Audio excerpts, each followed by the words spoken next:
Olá pessoal, eu e a Marina vamos falar um pouco sobre a atividade leishmanicida de compostos sintéticos em leishmania. O nosso trabalho foi orientado pela professora doutora Elaine Soares Coimbra. As leishmanioses são doenças parasitárias causadas por diferentes espécies de protozoários do gênero Leishmania, de transmissão vetorial e com graves consequências socioeconômicas. Pode se manifestar de forma visceral ou cutânea mucocutânea. Aqui vemos a situação da leishmaniose visceral em 2015. Países como Brasil, Etiópia, Índia e Sudão reportaram mais de 1.000 novos casos. Neste mapa, podemos ver como estava a distribuição em 2015 da leishmaniose cutânea, tendo a América do Sul, alguns países da África e Oriente Médio os principais portadores de casos. É possível perceber que tanto na leishmaniose visceral quanto na cutânea, o Brasil detém um importante papel de destaque, possuindo mais de 1.000 novos casos notificados. A atual quimioterapia é baseada em antimoniais pentavalentes, que apesar da eficácia no combate ao protozoário, apresenta diversos efeitos colaterais. Dessa maneira, a busca por tratamentos mais eficazes, capazes de agregar conforto ao paciente, baixa toxicidade e segurança terapêutica significativa é uma prioridade no tratamento anti-leishmanial.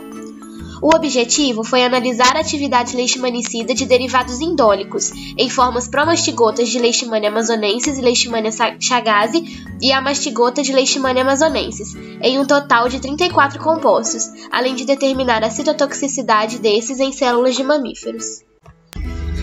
Para os ensaios de atividade antipromastigota, foram utilizados os promastigotas de L. amazonensis e L. infanto, mantidas a 25 graus Celsius. Os parasitos foram contados em câmara de Neubauer e ajustados à razão de 2 × 10 à sexta e 3 × 10 à sexta para L. amazonensis e L. infanto, respectivamente, em uma placa de 96 poços. Após 1 hora de incubação, os produtos-alvo foram adicionados em concentrações variadas, de 100 a 6,25 micromolar. E os testes foram feitos em duplicata. Após 3 dias a 25 graus Celsius, foi adicionado 10 microlitros por poço de MTT e a placa foi incubada por 4 horas para que se sucedesse a reação. Após isso, a reação foi interrompida pela adição de isopropanol e lida em espectrofotômetro a 570 nanômetros. A análise de citotoxicidade em células de mamíferos foi obtida através de lavados peritoneais de camundongos Balb-C, adicionados na concentração de 10 a sexta células por poço em uma placa de 96 poços. As mesmas concentrações dos compostos foram utilizadas neste teste, e as células foram mantidas em estufa a 37 graus Celsius e 5% de CO2 por 72 horas. Após este período, a viabilidade dos macrófagos foi determinada pelo método do MTT. Os compostos que não apresentaram toxicidade para estas células foram utilizados nos testes antiamastigotas.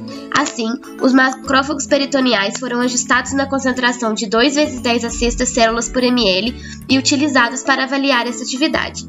Após o cultivo dos macrófagos, estes foram colocados para interagir com formas promastigota de L. amazonensis durante 4 horas na câmara de CO2 a 37 graus Celsius.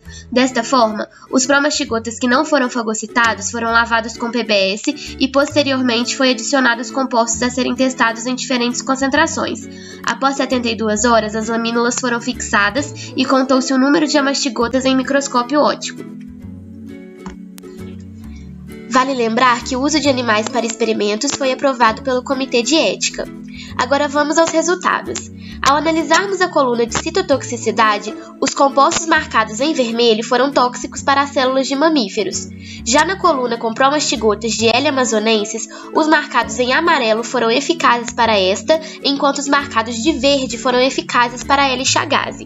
Em relação aos testes a mastigota, os marcados em roxo apresentaram atividade. Como os compostos marcados em vermelho são tóxicos para as células de mamífero, estes não poderiam ser usados para um futuro combate aos parasitas de leishmania, pois não seriam apenas capazes de combater o parasita, mas como também danificar a célula do hospedeiro. Assim, o composto 26 seria uma possível nova droga no combate à leishmaniose, devendo ser feitos mais estudos a fim de verificar a eficiência da droga. Aqui estão nossas referências e um agradecimento especial ao FJF, FAPEMIG e CNPq. Muito obrigada!